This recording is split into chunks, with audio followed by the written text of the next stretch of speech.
J'aimerais que nous prenions nos Bibles dans l'Évangile selon Luc au chapitre 24. Il y a une belle histoire. Le verset 36 jusqu'au verset 49. Je lis. Luc 24, 36 à 49. Tandis qu'il parlait de la sorte, lui-même se présenta au milieu d'eux et leur dit: que la paix soit avec vous. Saisi de frayeur et de crainte, il pensait voir un esprit. Mais il a dit: pourquoi êtes-vous troublés? Et pourquoi ces raisonnements se lèvent-ils dans vos cœurs? Voyez mes mains, mes pieds. Mais c'est bien moi. Touchez-moi et voyez, un esprit n'a ni chair ni os. Mais vous voyez que j'en ai. Et en disant cela, il leur montra ses mains et ses pieds. Comme dans leur joie, ils ne croyaient pas encore. Et qu'ils étaient dans l'étonnement, il leur dit: avez-vous ici quelque chose à manger? Il lui présentait un morceau de poisson grillé. Il le prit et le mangea devant eux. Puis il leur dit: c'est là ce que je vous disais lorsque j'étais encore avec vous. Il fallait que s'accomplisse tout ce qui est écrit de moi dans la loi de Moïse, dans les prophètes et dans les psaumes. Alors, il leur ouvrit l'intelligence pour comprendre les Écritures. Et il leur dit: ainsi il est écrit que le Christ souffrirait, qu'il ressusciterait d'entre les morts le troisième jour. Et la repentance en vue du pardon des péchés sera prêchée en son nom à toutes les nations, à commencer par Jérusalem. Vous êtes témoins. Et voici, j'enverrai sur vous ce que mon Père a promis. Mais vous, restez dans la ville jusqu'à ce que vous soyez revêtus de la puissance d'en haut. Amen. Alléluia. Alors nous venons d'entendre quelque chose qui s'est passé avec là, il y avait Jésus et ses disciples. Alors, c'est qui ces disciples? C'est des gens qui ont fait une expérience de la foi avec Jésus pendant 3 ans et demi. Ce n'est pas aujourd'hui nous voyons Jésus avec notre esprit. Voilà, eux, ils vivaient avec Jésus. Ils dormaient avec lui, ils se levaient avec lui, ils ont vu des choses extraordinaires. Moi, j'aimerais voir ce temps, j'aimerais vivre ça. Nous, on n'a pas vécu ça, nous, on croit, on a la foi. En Christ, eux, ce n'était pas une histoire de foi, seulement ils vivaient avec lui d'une manière authentique. Ils ont écouté les plus grands enseignements, ils ont vu les plus grands miracles, ils ont vu les plus grands signes, ils ont vu Jésus manifester la puissance, toutes sortes de choses. Il a multiplié les pains, il a multiplié le poisson, il a marché sur l'eau devant eux, il a chassé les démons, il a ressuscité les morts, il a guéri les malades, il a fait des choses extraordinaires. Et il leur a annoncé qu'il est venu pour quelque chose de précis. Jésus n'était pas venu dans le but de chasser les démons, de ressusciter les malades. Il est venu pour mourir à la croix et être ressuscité et prouver qu'il a le pouvoir sur la mort, qui était la plus grande puissance avec laquelle le diable a déstabilisé tout le monde. Donc, imaginez aujourd'hui qu'on dise que c'est aujourd'hui que Jésus-Christ apparaît en notre temps et c'est maintenant qu'il devait mourir, ressusciter, qu'il annonce cela. Je suis certain que TFI, toutes les télévisions du monde entier vont courir, tous les médias pour aller voir comment Jésus allait sortir des tombeaux. Mais si personne n'a vu, mais pourtant il a enseigné, pourtant il a prévenu, il a tout dit là-dessus, mais personne ne peut dire comment Jésus était sorti. Aucun des disciples n'était là, sauf l'ange qui a annoncé, les femmes qui sont parties après la résurrection. Les femmes sont parties au tombeau à après la résurrection. Or, c'était la chose la plus glorieuse que les disciples devaient voir. Alléluia. Donc, ils sont passés à côté. Et ça me fait trembler. Quand je regarde, les prophètes ont annoncé, différentes personnes dans la Bible ont annoncé, Jacob même a annoncé la venue du Silo, de Jésus. Dans Genèse 3, là-bas, au verset 15, c'était écrit déjà que le serpent va mordre les pieds, la femme mettra un fils au monde, le serpent va lui mordre les pieds, lui, il écrasera la tête au serpent. Tout, déjà depuis Genèse, la venue de Christ a été annoncée de différentes manières. Et après cela, par Moïse, les lois, jusqu'à arriver sur la terre promise, et différentes choses jusqu'à David. Je laisse tomber tous les commentaires par là. Et les prophètes ont prophétisé, les pharisiens étaient dans le temple, ils faisaient des sacrifices. Au nom de qui? Au nom de ce Christ qui devait naître. Alors qu'est-ce qui s'est passé? Il était né en dehors du temple. Il était né en dehors de tous ces pharisiens, des scribes, de tous ceux qui étaient là, attendaient la venue. C'était quelques personnes qui ont compris que Jésus était né en cette période. C'est pourquoi les gens allaient dans le temple, parce que les sacrifices symbolisaient sa personne. Donc ils sont restés plus dans le symbole, mais ils n'ont pas vécu la réalité. Donc, je peux dire que l'Église, en ce temps, était passée à côté. Après ça, il a grandi au milieu d'eux. D'autres ne pas reconnu comme le Messie. Et après ça, il devait mourir, ressusciter en leur temps. Et cette fois-ci, c'était les disciples, ce n'était pas les pharisiens ou autres qui devaient constater ça, c'était les disciples qui ont reçu l'enseignement avec, il est resté plus précis. Il leur a dit que tout à l'heure, je vais mourir, on va me crucifier, j'irai au séjour des morts, 3 jours après, je vais sortir vivant. Mais personne, les disciples aussi sont passés à côté de ce qui pouvait être la chose la plus glorieuse de leur temps. Alors, je saute le texte pour toucher à un point. Quand je regarde, je fais les calculs, je regarde à sa naissance ce qui s'est passé. C'était les bergers, les gens de rien du tout, qui ont vu la naissance de Jésus. C'était les mages qui ont annoncé que son étoile était dominée sur les autres étoiles, qu'un roi était né. Mais les pharisiens, les scribes, ceux qui étaient pieux en ce moment, qui portaient les soutanes, devant qui on se prosternait dans le temple, ils n'ont pas fait attention, ils n'ont pas vu cela.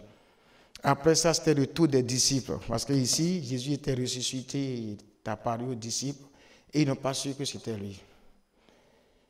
Alors je me pose la question, qu'est-ce qui va se passer à son avènement?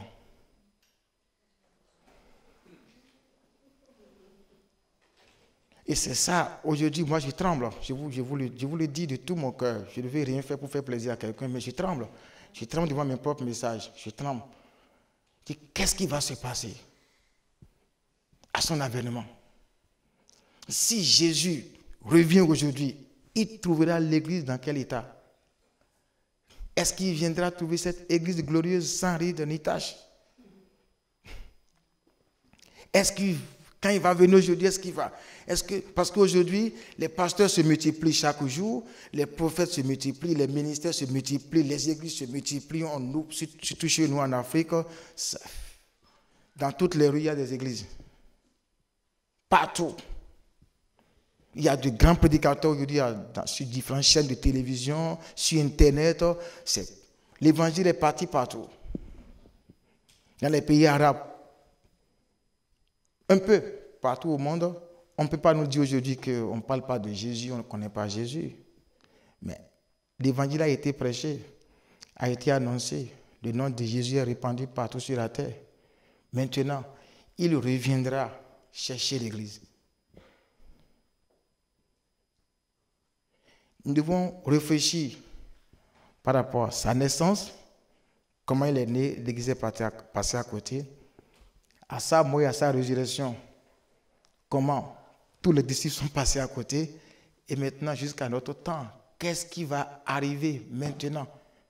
Est-ce que Jésus-Christ viendra trouver une multitude de personnes prêtes à son avènement? Ça doit ramener chacun de nous en question. Nous devons nous poser la question. Et ce qui se passe dans ce texte peut nous aider à nous retrouver. Vous voyez, Jésus, il sort. C'était le jour le plus glorieux.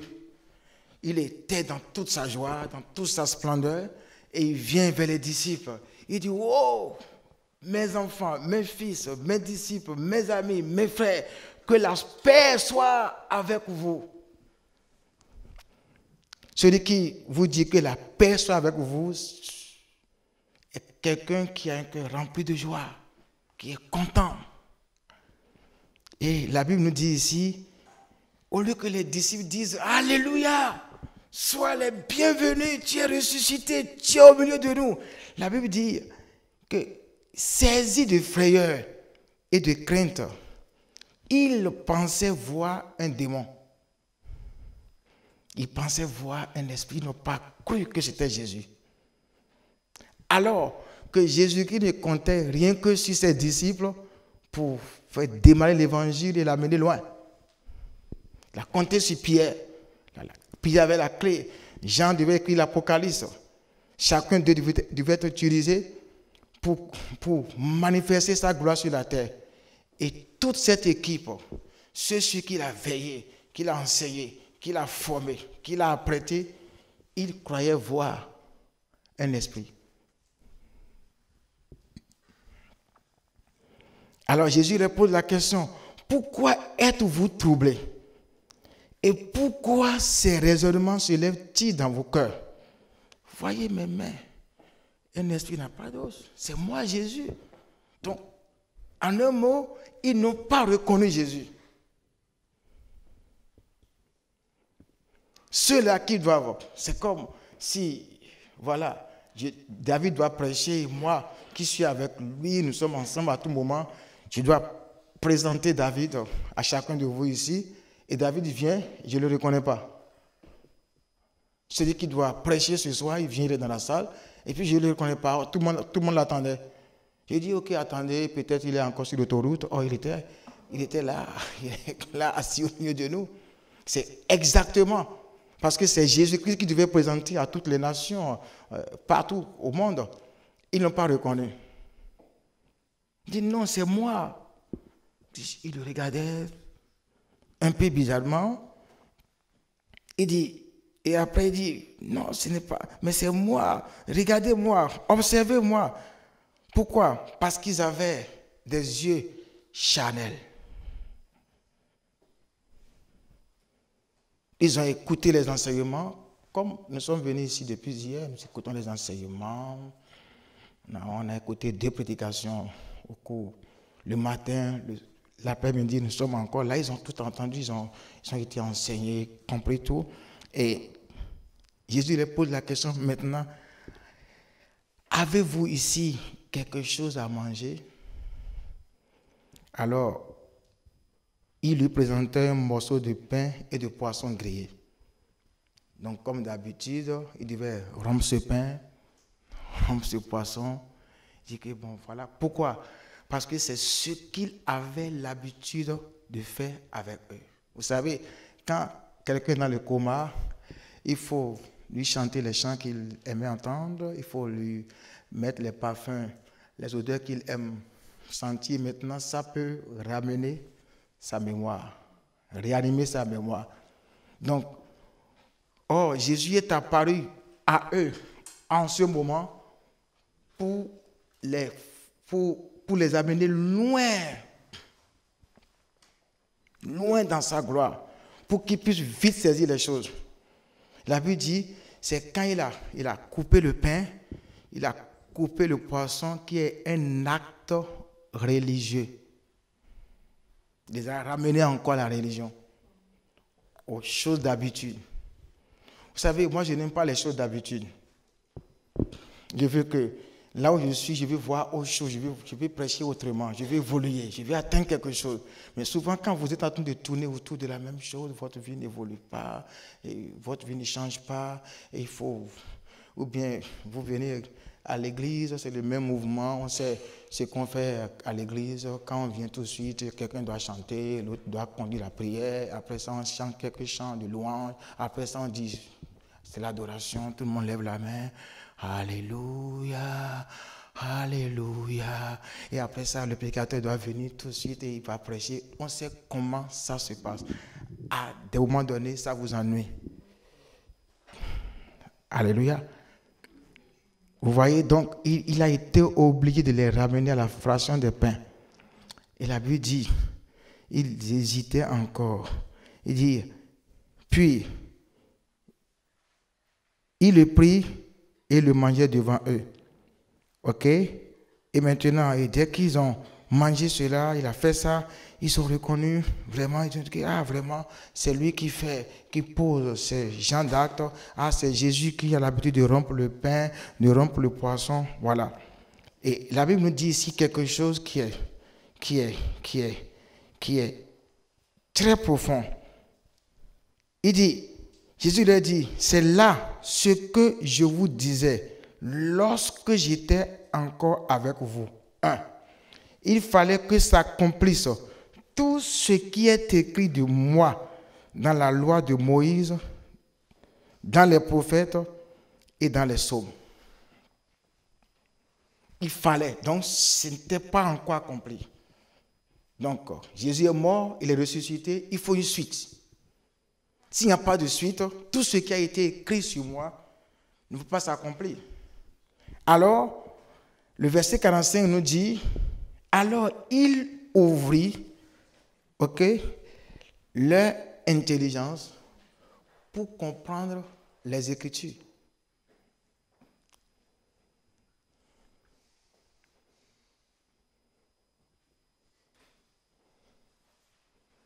Il a ouvert leur intelligence, il a ouvert leur pensée, il a ouvert leur cœur pour comprendre les Écritures. Cela sous-entend quoi? Depuis qu'ils étaient avec Jésus, ils n'ont même pas compris les Écritures. Alors, si je ne comprends pas ce qui est ici, comment est-ce que je peux l'accomplir? Si je ne comprends pas ce que Dieu désire de moi, comment est-ce que je peux aller vers ça? Si je ne comprends pas sa pensée pour moi, donc chacun de nous a besoin aujourd'hui que Dieu ouvre notre esprit pour comprendre sa parole, pour comprendre ce qu'il veut de nous. Je peux bien prêcher, je peux bien enseigner, je peux faire Pierre, il a enseigné, puis il a chassé les démons, ils ont imposé la main aux malades, les malades étaient guéris. Mais la Bible dit que jusque-là, ils n'ont même pas, ces disciples, ces leaders, en ce temps, n'ont même pas compris les Écritures. Oh, que Dieu nous sauve. Amen. Donc, je voudrais dire que ce soir, nous allons demander tous au Seigneur d'ouvrir notre intelligence. Oh, s'il ouvre notre intelligence pour comprendre ce qui est caché dans ce livre, pour comprendre ce qui est révélé, nous allons faire des choses que nous ne pouvons pas faire, que nous n'avons jamais pensé faire. Une chose, c'est qu'il ouvre notre intelligence, notre connaissance, pour comprendre sa volonté, pour comprendre ce qu'il désire de chacun de nous. Amen. Amen. Dieu désire quelque chose de chacun de nous ici. Chacun, il ne faut jamais dire que non, Dieu a besoin des autres pour prêcher. Je viens de m'asseoir pour les écouter, il n'a pas besoin de moi. Non, moi-même j'étais assis en temps. J'écoutais quelqu'un prêcher. J'ai commencé même pas à prêcher les messages que les autres ont prêchés, que j'ai écrits. Et maintenant, je prêche maintenant les messages que Dieu me révèle. Donc Dieu a un plan en un mot pour chacun de nous. Ce qui nous manque, ce n'est pas le fait que nous avons donné notre vie à Jésus. Les disciples ont donné leur vie à Jésus, ils ont mangé, ils ont vécu avec lui. Mais il y a quelque chose aujourd'hui qui nous manque. Et c'est cela. Pour cela, on va prier pour les deux choses.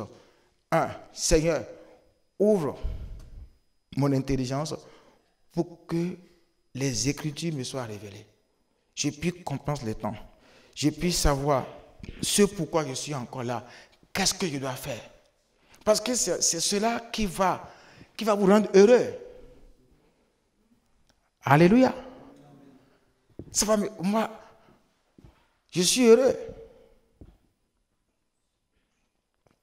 Vous savez, quand Dieu s'est révélé à moi, je n'avais pas un centime d'euro. D'abord, quand il m'a parlé, j'ai été très violent et je me suis dépouillé de tout. Tout ce que j'avais, habits, meubles, vendu. J'avais un seul terrain, j'ai vendu cela, j'ai donné cela comme sacrifice. Je me débarrassais de tout parce que je voyais que toutes ces choses ne pouvaient rien m'apporter. Il y avait sorte de quelque chose qui était plus que tout ce que je voyais. Et qu'est-ce qui a été ma joie? Personne ne me comprenait en ce moment. J'avais un seul jean, un t-shirt, mais c'est que Dieu venait chaque jour, il me parlait, il me donne des heures précises, il va arriver ça, tu vas voir telle personne à 17h, tu verras Paul, il va venir taper à ta porte, à 17h00, il viendra parce qu'il a tel problème, il a ça dans son cœur, et maintenant dès que Paul vient, il tape à ma porte, je ne le vois pas de dehors, je dis Paul, pour voir vraiment est-ce que ce que Dieu a dit, je regarde 17h, je suis là, 17h00, Paul vient, c'est comme ça que j'ai commencé le ministère, et Paul vient, je dis Paul, et Paul me répond. Je reste dedans, je lui dis tu es venu parce qu'il y a ça. Il dit oui. Je dis waouh. Vous voyez, c'était plus précieux que l'argent. C'était plus précieux que toute la gloire de ce monde. Pourquoi? Parce que j'entends quelqu'un me parler et ce qu'il me dit s'accomplit à la lettre. Et j'étais heureux. J'oubliais de manger. J'oubliais que je devais manger. J'oubliais. Je dormais là où il faisait nuit. C'est-à-dire, je sors et maintenant, je n'avais pas, j'étais, comment vous appelez ça, SDF, c'est ça? Voilà. Et j'étais heureux. Des fois, je mangeais une fois par jour. Et j'étais heureux. Je n'avais pas de femme, je n'avais pas de maison à louer, je n'avais pas d'église, je n'avais pas de ministère. Tout mon ministère, c'était quoi? C'était que Dieu venait, il me réveille, il vient, il me dit des choses précises, et je vois cela, ça s'accomplit. Alléluia. Alléluia. Mais c'est venu comment? Et c'est ça qu'il a enseigné ici. Il a ouvert leur intelligence pour comprendre les Écritures. Il a dit, ainsi il est écrit que le Christ souffrirait.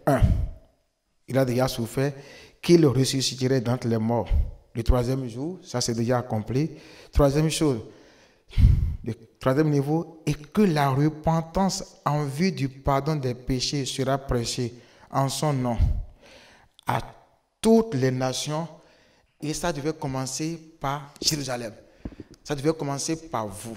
Donc, moi, je devais souffrir, j'ai souffert. Je devais mourir, je suis mort. Il va être ressuscité, je suis ressuscité. Maintenant, il y a une suite. La suite, ce n'est plus moi. La suite, c'est vous, les disciples. Alléluia.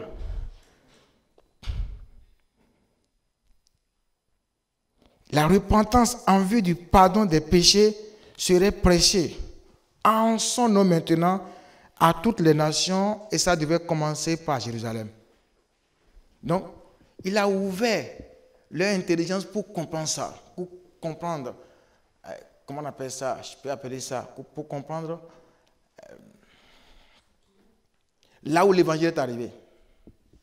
On ne parle plus de Jésus-Christ qui va aller à la croix, qui va souffrir, qui va mourir. Il est déjà mort, il est ressuscité. Maintenant, quelque chose doit se passer, c'est que vous qui l'avez connu, vous qui avez dormi avec lui, vous qui avez reçu cet enseignement, vous devez commencer maintenant à prêcher la repentance et le pardon des péchés. Ça va commencer précisément à Jérusalem et ça doit toucher les nations du monde. Imaginons qu'en ce moment, il y a de cela plus de 2000 ans, que les disciples n'ont pas saisi cette opportunité, ils n'ont pas compris. Comment nous aujourd'hui, on va entendre parler de Jésus? Imaginons un peu. C'est de la même manière aujourd'hui, il y a quelque chose qui se passe. Si les autres ont pu faire et l'évangile est venu à nous, aujourd'hui, qu'est-ce que nous devons faire? Chacun de nous a un rôle à jouer. Alors, Jésus lui a dit, vous en êtes témoins. Amen. Pierre, tu es témoin. Jacques, tu es témoin. Jean, tu es témoin. C'est sur vous seul que je compte. Le témoin, c'est quoi? C'est celui qui a vécu la chose, qui a vu, qui a touché, qui peut témoigner que c'est vrai. Souvent, dans les tribunaux, le juge veut écouter les témoins, ceux-là qui ont assisté à la chose. Et quand on les écoute, on peut juger déjà que ce qu'ils disent est vrai. Donc, vous êtes les témoins. Vous avez vécu ces choses-là. Vous avez vu, vous avez compris. Maintenant, il vous manque une seule chose. Et il dit, et voici, j'enverrai sur vous ce que mon Père a promis.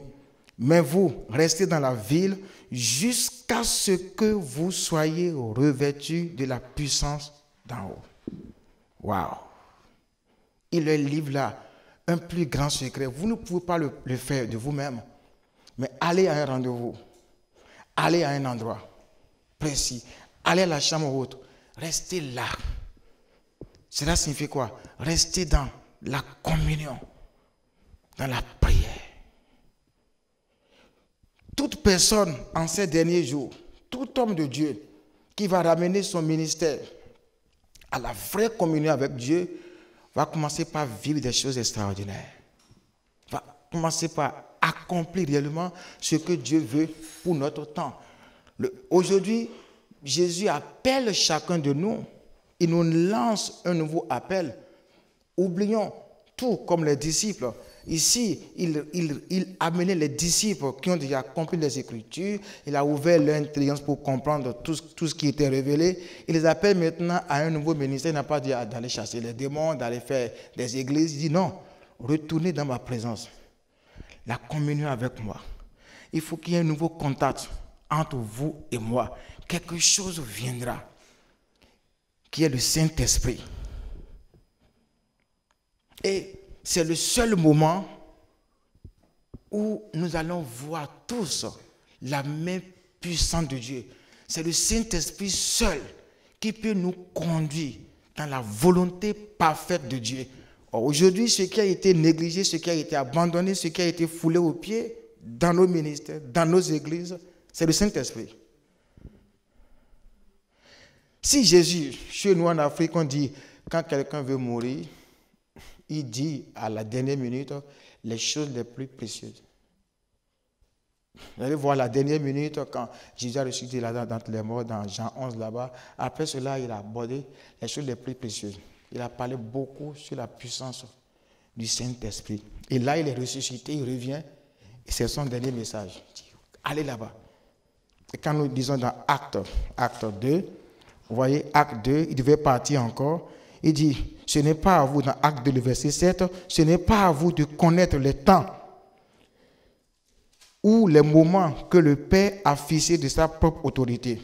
Mais vous recevez une puissance, celle du Saint-Esprit survenant sur vous, et vous serez mes témoins à Jérusalem, dans la Judée, dans la Samarie et jusqu'aux extrémités de la terre. Donc, il y a une puissance. Il n'y aura pas un autre enseignement, il n'y aura pas autre chose jusqu'à son avènement. Il n'y a pas un autre message. Chacun de nous aujourd'hui doit faire le retour à la chambre haute. Et quelque chose va se passer. C'est pour cela que j'aimerais appeler ce lieu la chambre haute. Alléluia. Là où chacun de nous viendra pour se ressourcer.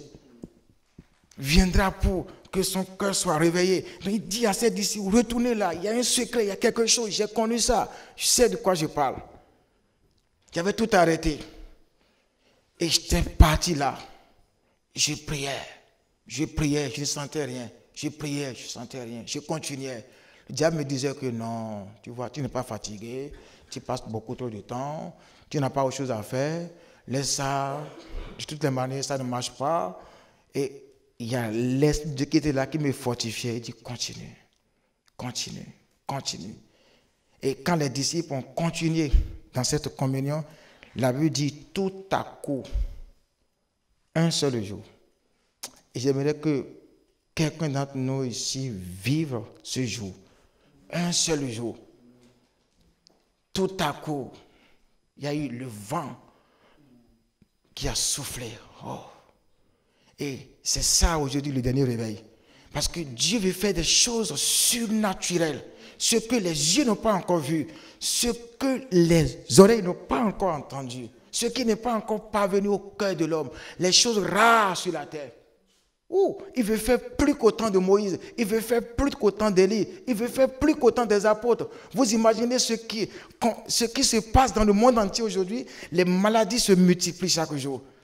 L'humanité dans la souffrance atroce. Imaginez ici que son esprit vienne sur quelqu'un d'entre nous, sur une femme ce soir, sur un homme ce soir. Et que cette personne quitte ici, transfigurée. Imaginez le résultat que vous pouvez apporter à l'humanité. La médecine ne peut rien aujourd'hui. La science ne peut rien. La technologie ne peut rien. Les Nations Unies ne peuvent rien. Ils vont tous s'égarer, ils vont tous échouer. Personne ne peut apporter la paix. Jésus est l'auteur de la paix. Et c'est le prédicateur qui sort de la chambre haute qui peut apporter la paix dans le cœur. Amen. Donc, je nous invite tous à retourner à la chambre haute. Je disais tout à l'heure au frère Paul, non, s'il rentre maintenant, j'ai une croisade au Burkina Faso, après je passe en Côte d'Ivoire, je vais faire le stop. Pour retourner encore à la chambre haute. Nous devons aimer. Parce qu'aujourd'hui, beaucoup ont oublié la chambre haute. C'est là, regardez ici dans Exode 24. Verset 12, l'Éternel dit à Moïse, monte vers moi sur la montagne et reste là. Je te donnerai des tables de pierre. Exode 24, parce que chez moi ici, ce n'est pas au complet. Exode 24.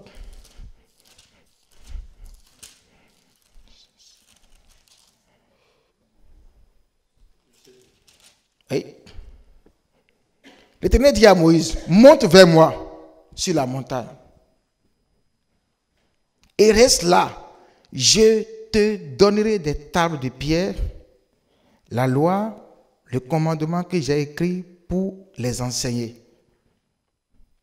Moïse se leva avec Josué son assistant et Moïse monta sur la montagne de Dieu. Ok? Venons au verset 15. Moïse monta sur la montagne et la nuée couvrit la montagne. Le verset 16. La gloire de l'Éternel demeurait sur le mont Sinaï et la nuée le couvrit pendant 6 jours. Le 7e jour, l'Éternel appela Moïse au sein de la nuée. L'aspect de la gloire de l'Éternel était aux yeux des Israélites comme un feu dévorant au sommet de la montagne. Moïse pénétra au sein de la nuée et monta sur la montagne. Moïse fut sur la montagne 40 jours et 40 nuits. Alléluia. C'est ça qui a apporté, cette présence a apporté une transformation radicale dans le ministère de Moïse. Il avait déjà connu la puissance, le bâton, c'est par la mer. Mais là maintenant, Dieu lui lance une convocation. Il dit, monte, Moïse, monte dans ma présence. Monte là où je suis. Sois en communion avec moi. Je vais te donner des lois. Je vais te donner ma parole. Je vais te donner des choses révélées pour que tu puisses maintenant enseigner à mon peuple, pour que tu puisses les sauver, pour que tu puisses leur révéler mon cœur, comment faire chaque chose. C'est seul sur la montagne, dans ma présence, que tu peux la voir. Cela n'existe à aucun autre endroit. Ça n'existe pas ailleurs. Tu n'auras pas ça dans un don spirituel, dans une religion, auprès d'un pasteur. Il n'y a pas ça là. Il y a cela à un seul endroit, sur la montagne de ma présence. Et la Bible dit Quand Moïse est entré sur la montagne, il y avait l'aspect de la gloire. Il y avait la gloire de Dieu. Et la gloire signifie le poids de Dieu. Dieu était là. C'est-à-dire, c'est dans cette présence. Ce poids va écraser tout ce qui est charnel en moi. Ça va écraser mes mentalités. Ça va écraser mes limites. Parce que le poids vient. Le poids de Dieu vient. Et je ne vais plus exister. Ce n'est plus moi qui vis, mais c'est le Christ qui vit maintenant. Si je rentre dans cette présence, Christ va vivre. Son poids viendra sur moi. Ça va briser tout ce qui est faiblesse. Ça va briser mes limites, ma manière de penser. Ça va annuler cela. Je ne sortirai jamais la même. Nous ne pouvons pas aller dans cette présence et retourner la même. Jamais. C'est ça qui nous manque. Il ne nous manque pas de prédication. Il ne nous manque pas de prédicateurs. Il nous manque la présence de Dieu. Ouh, il me manque ça. Sans ça, la Bible dit, regardez Jésus d'abord. Quand Jésus est venu sur la terre, Jean avait une seule mission.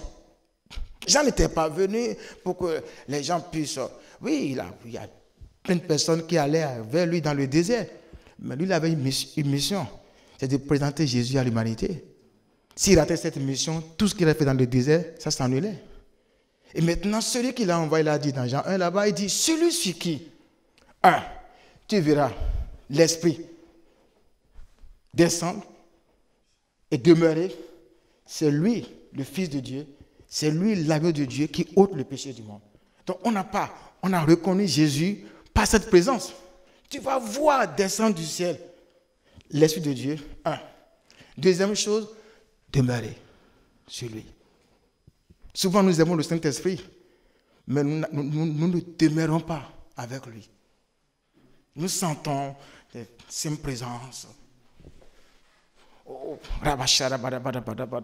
On parle un peu en langue. Et après ça, quand on sort de là, on retourne dans notre monde. Parce que ça ne demeure pas. Amen. Et je peux nous assurer cela.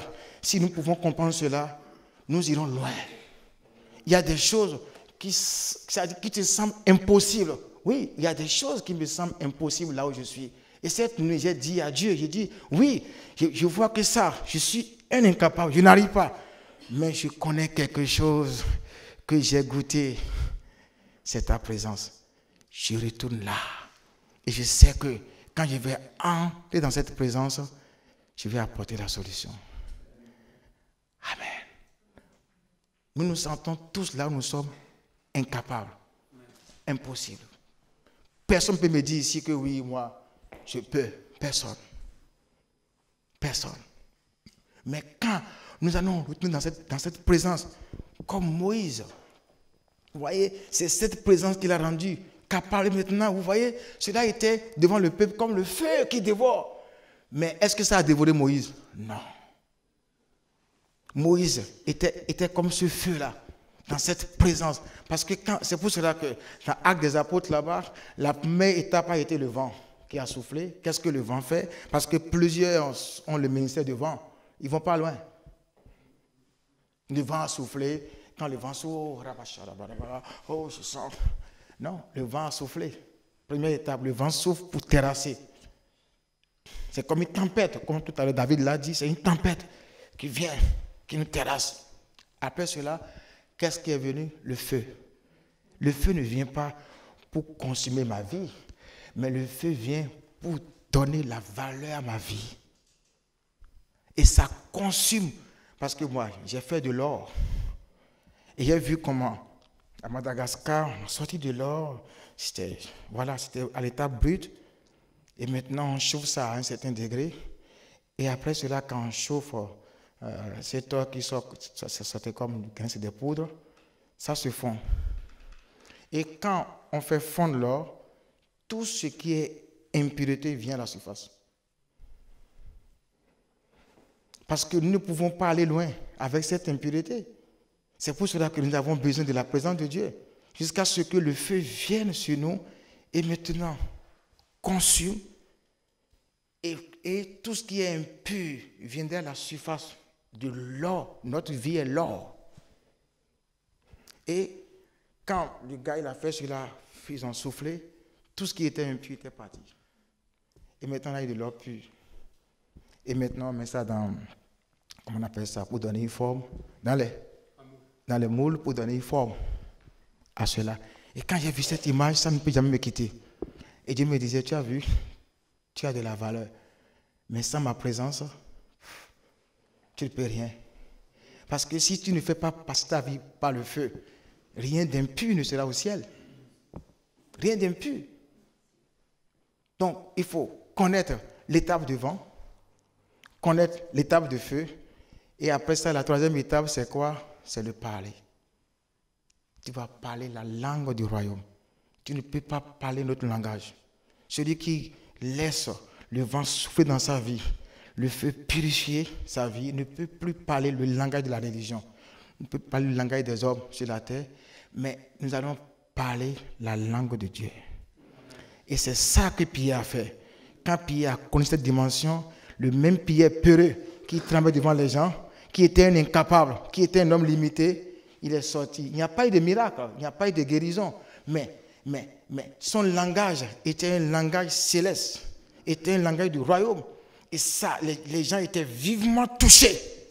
Et aujourd'hui, Dieu veut envoyer des prédicateurs qui peuvent toucher le cœur, afin que les âmes soient converties.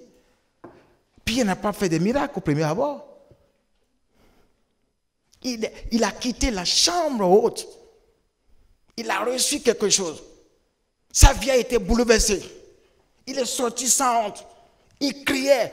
Parce qu'aujourd'hui, beaucoup de prédicateurs prennent le micro, ils crient. C'est des imitations. Parce que le mouvement évangélique, on veut dire qu'il faut crier, il faut sauter. Non. Les gens, il y avait le feu qui les brûlait. Waouh! Ainsi parle le Seigneur! Voilà. C'est le feu qui sort du cœur. Il ne s'amuse pas. Et c'est ça qui va apporter le réveil en Europe. Ce n'est pas la religion. Ce n'est pas les mentalités. Ce n'est pas la connaissance humaine. Ce n'est pas la science. Toutes ces choses ont échoué. Est-ce que nous sommes prêts pour ce feu? Ouf! Alléluia! Ce lieu, je prophétise sur ce lieu, que cela soit un lieu de feu. Si nous sommes prêts pour ce feu, nous allons venir régulièrement. Amen. Et les vies seront transformées. Le miracle n'est pas un problème. Le miracle, non. Moi, j'ai vu ça. J'ai vu le miracle. Des fois, j'ai pris aux gens, pour les gens simplement. Après ça, les organes sont transformés. Simona est venue au Bénin avec, comment vous appelez ça? Avec les déformations. Elle est née avec une déformation, elle est là. Et une soirée seulement, j'ai dit aux gens de s'aligner en croix. C'était ça. J'ai dit, Dieu a de guérir au niveau des os. Je n'ai pas touché ou bien? Je ne l'ai pas touché. Je ne sais même pas que Dieu l'a guéri. Elle est rentrée et Dieu a ajusté. L'Europe veut voir ça. Et même là, maintenant, tout de suite, nous pouvons vivre ça. J'ai dit à Gérard que je vais revenir.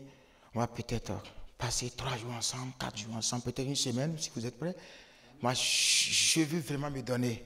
Je ne vais pas venir ici avoir des églises en Europe, ça ne me dit rien. Mais je veux que quelque chose arrive. Parce qu'aujourd'hui, je m'excuse beaucoup. Nous, les Africains, la plupart des églises africaines que je regarde en Europe, les Africains viennent avec le bruit de l'Afrique. Ils sont entre eux, Congolais, Ivoiriens, ça danse, ça saute. Il dit, mais ce n'est pas ça. Si Dieu nous envoie maintenant en Afrique, en temps, les Européens venaient vers nous, ils nous doivent apporter quelque chose. Voilà. Maintenant, nous devons venir maintenant apporter quelque chose. Et maintenant, moi, ma prière, c'est que Dieu commence par utiliser les Français pour sauver la France. Que sa puissance vienne. Parce que moi, je n'ai pas votre langage. Je n'ai pas votre manière de faire. Il y a une manière de faire. Vous savez cela. Si moi, je m'en vais voir quelqu'un ici pour lui prêcher l'évangile, je serai réticent. Si c'est le frère qui s'en va, je dis que ah ouais. C'est vrai aussi. Il faut tenir compte de ça.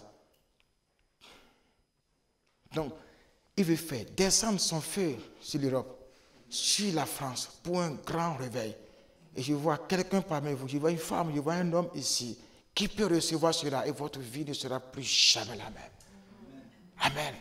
Vous allez dire que non, en France ici, les gens, ils négligent l'évangile, ils n'écoutent pas. Non.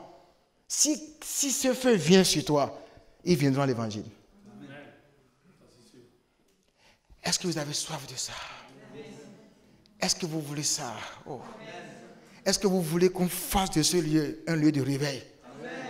Où les apôtres seront suscités ici, de grands évangélistes, des prophètes des nations, des gens pour des miracles, des guérisons, des signes, le surnaturel. Et quelqu'un dira que non, dans cette petite salle, j'étais venu pendant 2 jours, 3 jours, et ma vie a été transformée. Oh, je le sens dans mon cœur, je le sens comme une prophétie, je sens ce fardeau que Dieu me dépose sur le cœur. Et je voudrais qu'on se joigne à Gérard en ce lieu pour que cet endroit reculé devienne un endroit où le monde viendra pour chercher la face de Dieu.